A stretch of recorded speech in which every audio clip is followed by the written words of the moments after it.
रेहाना, मुझे सिर्फ आज की रात चाहिए थी। रात नहीं, वक्त चाहिए था, और वो तुम कल पे छोड़ चुके थे।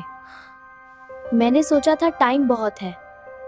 तो देखते हैं, इस बार रियान जीतेगा या कल।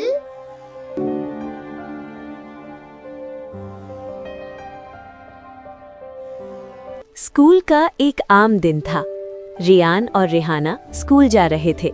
दोनों एक ही क्लास में थे, पर आदतें बिल्कुल अलग। रेहाना हर काम समय पर करती थी और रियान को लगता था कि समय अभी बहुत है।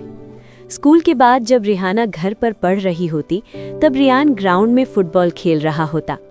कभी कभी रेहाना उसे देखती और सोचती, रियान कब समझेगा कि हर काम का एक सही समय होता है।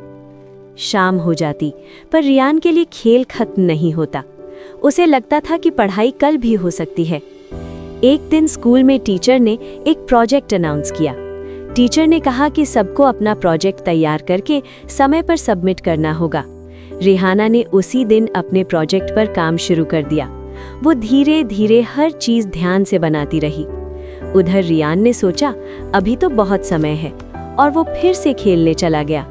दिन बीत गए और जब लास्ट मोमेंट आया, तब रियान जल्दी जल्दी में अपना प्रोजेक्ट बनाने लगा। नेक्स्ट डे स्कूल में दोनों ने टीचर को प्रोजेक्ट दिखाया। टीचर ने सबसे पहले रेहाना का प्रोजेक्ट देखा। प्रोजेक्ट बहुत अच्छे से बना हुआ था। टीचर ने क्लास में कहा, ये इस क्लास का सबसे बेस्ट प्रोजेक्ट है। फिर उन्होंने रियान का प्रोजेक्ट देखा।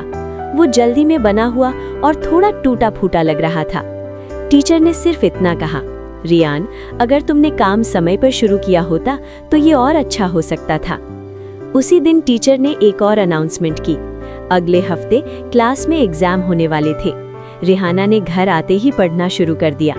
हर दिन थोड़ा थोड़ा पढ़कर वो अपनी तैयारी करती रही, पर रियान अब भी वही सोच रहा था, अभी तो बहुत समय है। कभी फुटबॉल, कभी दोस्तों के साथ खेल। एक दिन रेहाना ने उसे समझाया, रियान, अभी से पढ़ना शुरू कर दो। पर रियान मुस्कुराकर बोला, मैं एग्जाम के एक दिन पहले सब पढ़ लूंगा, और फिर खेलने चला गया। धीरे धीरे एग्जाम का दिन पास आ गया। एग्जाम से एक रात पहले रियान फाइनली पढ़ने बैठा। उसने किताब खोली ही थी कि अचानक पूरी सोसाइटी की लाइट चली गई। कमरा अंधेरे में डूब गया। रियान ने किताब की तरफ देखा, फिर अंधेरे कमरे की तरफ। अब उसे समझ नहीं आ रहा था क्या करे।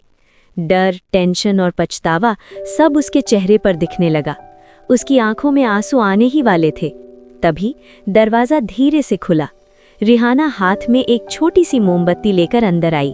उसने मोमबत्ती टेबल पर रखी और कहा, चलो अब पढ़ते हैं। उस रात दोनों ने कैंडल की रोशनी में सारे चैप्टर्स रिवाइज किए, और रियान को पहली बार ये महसूस हुआ कि समय को इग्नोर करना कितनी बड़ी गलती हो सकती है। अगले दिन एग्जाम था। क्लासरूम में सब बच्चे अपना पेपर लिख रहे थे।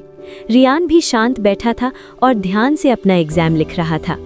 आज उसके चेहरे पर घबराहट नहीं थी, क्योंकि अब उसे एक जरूरी बात समझ आ चुकी थी।